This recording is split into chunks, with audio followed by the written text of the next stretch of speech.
Osteuropa-Tage and I come from Tschechien, Poland, born and raised. I started drawing about 3 years ago when a friend of mine asked for help with a tattoo design, which I offered my help with, and it turned out that she liked it quite a lot, so I just kind of stuck with it. I mostly work with dot work and line work, although I love painting as well. Feminism in Poland definitely doesn't have the best reputation. I find that there are generally two types of people and their opinions on feminism. The first group is mostly people in my age group who tend to think that feminism is something obvious, that everyone should be a feminist. The second, unfortunately, more prevalent opinion on feminism is that feminists are women who hate men or sleep around with a lot of men and then get abortions every 2 weeks or something like that. This goes to show that we definitely need feminism, as women's existence is still defined by their attraction or lack of thereof towards men and their sexual history. For a very long time, I believed that Poland didn't really have problems with discrimination based on gender or appearance or sexual orientation, but unfortunately, ever since I started dressing the way I do or expressing myself, I've been a target of discrimination pretty much everywhere I go. I get stares or comments, especially from elderly people, mostly because of my tattoos and fashion choices. Aside from being catcalled and being called names for talking back when I'm catcalled when I walk down the street, I've also had some bad experiences online where men would say that my opinion didn't really matter because I'm a woman. I never really felt like my work opportunities were more limited due to my gender, but I reckon that's just my personal experience, as I don't let anyone belittle me because of my womanhood. I also suspect that women are so used to being mistreated that we just don't notice it, which is extremely sad. As a queer person, I've definitely been a target of systemic discrimination of the LGBTQ plus people in Poland, and I feel like I cannot really be out as a queer person without it being unsafe. The current Polish president went as far as to say that the LGBT are not people, but an ideology. Although I grew up religious, I am not religious at all anymore, and stopped going to church several years ago because I didn't really feel safe or welcome there. As to the social changes that must occur to avoid patriarchy, I believe that we have to start with education. Children are still being told that girls have to be pretty and play with dolls, and boys have to be tough and play with cars. Girls are told that they will be mothers and wives, and boys are told that they will be presidents or astronauts or firefighters. The most important change I believe needs to occur is complete and real and thorough separation of state and church. Catholicism is still a prevalent ideology in Poland and has a real influence on the law. Within recent years, we've had a threat of stricter abortion laws, which are very strict right now anyway. LGBT rights are still being dismissed on the basis of God said it's wrong. I believe that as long as no change occurs in that area, there will be no truly equal rights in Poland.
Привет, я Саша Хайн.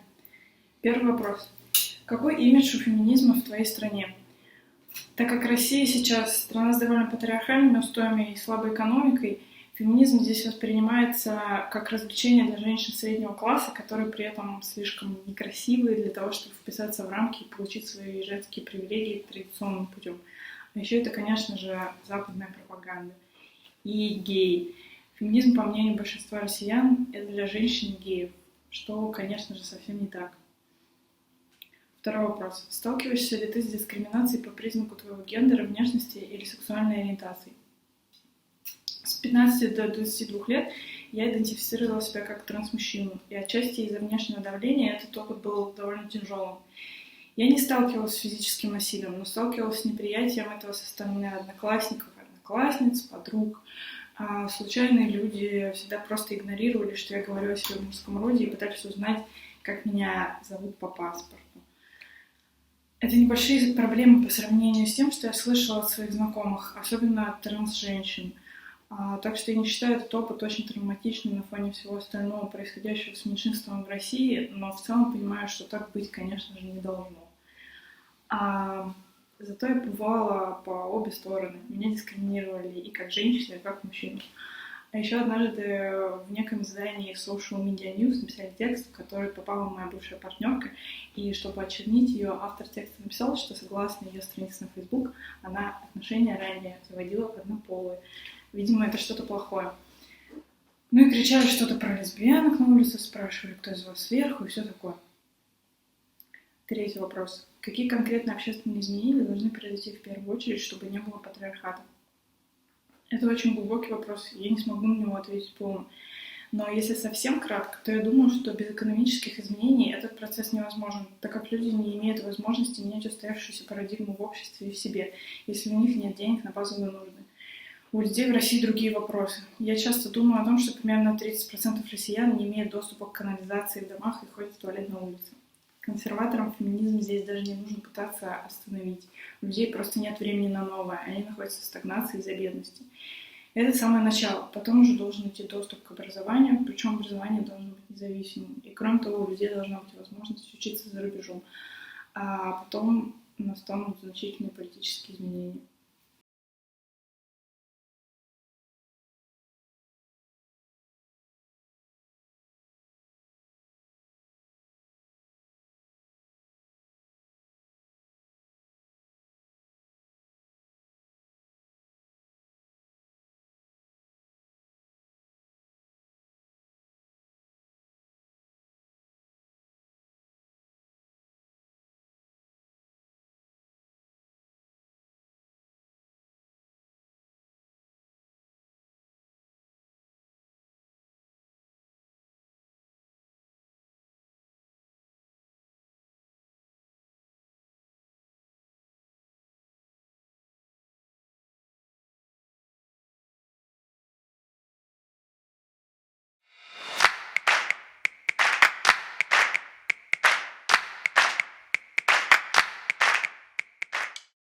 My name is Siana Lubomirova-Rajkowska, and I am an artist from Bulgaria. I work with textile, installation art, performativity, and storytelling, and I'm going to be telling you about my experience with feminism growing up in Bulgaria and living in Denmark now, as well as the feminine and feministic themes in my artistic practice. So my project, In My Skin, that you are seeing, is based on women's experiences with beauty standards and body image. And it questions how our identity is informed by the cultural and societal standards towards our appearance. So I talked to women about what it was like growing up in their country with their culture, what were the beauty standards they were exposed to, what were the images of women, what was the portrayal of women in the media, and how they were treated, as well as what they were taught about womanhood and femininity, also masculinity, and how they should behave and exist in the world. Based on these conversations and interviews, I create their story, and physical artifact, which is the crochet suits you're seeing, that represent their bodies and that are filled with all of the symbolism of their experience. With beauty standards, body image, self-acceptance, sexualization, and so on. Yes. So I also have some questions I need to answer here for you, and the first one is about what is the image of feminism in my country. To answer that, firstly, maybe I will tell you how I feel like women are portrayed or women are expected to be in Bulgaria. You have to be very strong and you have to be on the same level as men, of course, but you also are expected to do all of the womanly duties, all of the feminine household chores and taking care of your family. So you need to be everything, basically. Even if you want a career, you need to make sure that you focus on family as well. And growing up, I myself had many strong role models, my mother, my sister, but the word feminism itself is something that I didn't encounter early in life, and that is seen as something quite threatening and quite extreme in Bulgaria by many people. I myself, after moving to Denmark and starting to be more free with the way I express myself and the things I'm comfortable with doing or not doing to my body, like body hair removal, for example, is something that is seen as very provoking in Bulgaria if you choose not to conform to these expectations about how you should be. So there is a lot of work that we need to do in Bulgaria in order to fight for equality and freedom of individual expression and opportunities for women. The next question is if I experience systemic discrimination based on my gender. Growing up, I've had quite extreme experiences in some cases, just over sexualization and discrimination because of my gender, yes. But in Denmark, that's still the case. There is still issues here that I've experienced professionally, like for example some colleagues of mine are able to get some information way easier than me because they are just taken more seriously because of their gender. Then the last question is what should be changed first so that there is less patriarchy and more equality? Well, I hope that projects like In My Skin are able to provide the right conversations for women to feel empowered, for the voices of women to be amplified and their experiences validated. And I think what we really need to change, apart from putting more women in power, more feminists in power, regardless of their gender, that want to fight for women's rights, is the way that we teach our children about femininity and masculinity and how these two concepts are allowed to be expressed in individuals. And I don't think that that should have anything to do with gender. Yeah.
image of feminism in my country.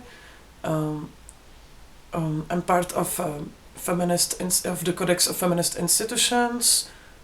So we are really creating kind of fourth wave of feminism in our country, like system change, which is institution based, which is trying to make women equal in the positions of work, like chief positions of work with men, and also the payments, the rents to have the same like men. We're really trying to evaluate caring positions in the institutions, especially like to be assistant of curator evaluated, or people who are doing production, or people who are guiding the exhibitions. And also we are trying to make non-hierarchic systems inside the studios of Academy of Fine Arts. I'm a visual artist, so I'm speaking from my personal side. So this is the feminism wave in Czech Republic now, and also the campaign Me Too, which speaks about violence between man and woman, like sexual violence between man and woman.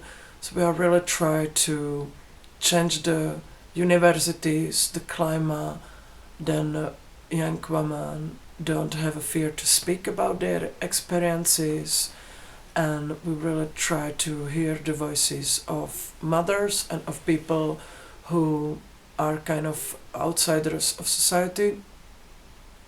Also, the artworks or contemporary art which we are teaching is about minorities and about communication between different social groups. Okay, so maybe it's the answer for the first question.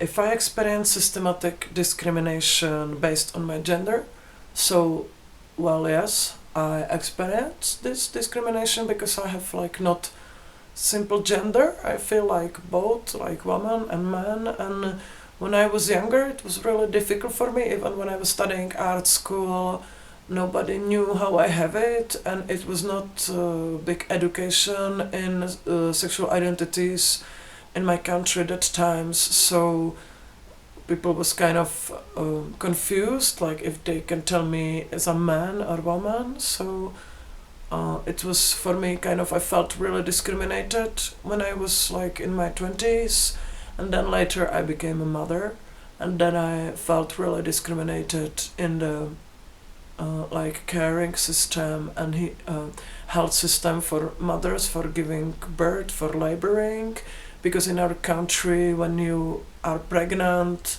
your body and your child owns everyone, or everyone owns your body, everyone touch your belly, nobody asks you if it's even possible, and then you have no choice to legally choose which way of labor you want to give. If you want to labor home, then it's criminalized, and people who can help you, like professional assistants, it's also criminalized. And also kind of vaccinations, if you don't want to give your child vaccinations, it's also criminalized. So that I feel really discriminated, and if you want to do it your way, your own way, even just to use some vaccinations which are a bit more sensitive to kids' body, or even if you want to give the vaccination later, not in 3 months baby, then you can cross the law. But okay, other things was, I remember when I was pregnant, as a pregnant artist, my friends curators told me, please hide yourself for 4 years and don't do any art, because your art should be horrible, kitschy, and too romantic, too emotional. So that's why I started to make really strongly artwork of lactation, to make exhibitions about me and my children, and then we started to run the group Mothers Art Lovers, which is encouraging young mothers to don't quit artworks during their maternity leave. And third question, I guess. What should be changed first so here is less patriarchy and more equality? 3 suggestions. Sorry, I have my paper because I was thinking about it. So, first thing is changing the education, because women, like strong women and powerful women, are erased from history. I like that history is also her story, so if when we teach kids about history, I prefer that there's more her story, and there is a lot of interesting women in the history which was really erased from the books and from the teaching books. Even in art, but not only in art, everywhere was important, interesting women which we like to know again. And also I really like then little girls or even women are not just evaluated by the side of men. If because you are successful if you have a husband, you are successful if you have a son. If your husband leave you, you can maybe suicide or something, or really being depressed. If you have just daughters, it's just daughters. So this is really what I really like to change in education, because it's not true. We are evaluated by ourselves and not by the men. And then I really like that more women have courage to going to leading positions. So maybe quoting, because it's not that easy to bring women, intelligent women, to politics or to leading positions, because even these women are not encouraged enough to go there, to apply the concurses. So maybe quotes, really. And then I really like then we evaluate care and caring positions. It means then we also give enough money to mothers on maternity leaves, or to women which are caring their grannies, their grandparents. And if we will evaluate their payments and their rents equal as the money of men. Thank you.